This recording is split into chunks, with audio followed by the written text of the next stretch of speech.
So hello guys, welcome to another video. In this video I will show you how to delete Temu application account from Android and iPhone. So let's start begin. First of all, open your Temu app. Now you can see the center icon U. Click on U. Now click on the setting icon you can see in the right corner. Now click on account security.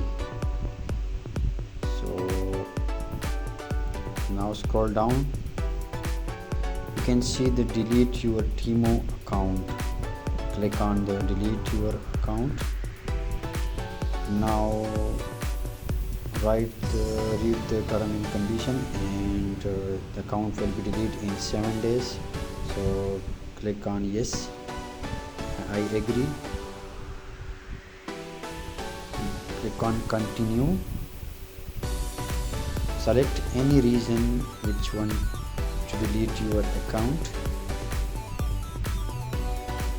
So I selected first one. Continue. Now click on the delete option.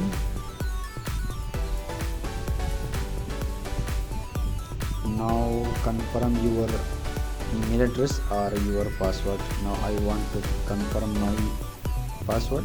I have my password, so right here. So click on continue.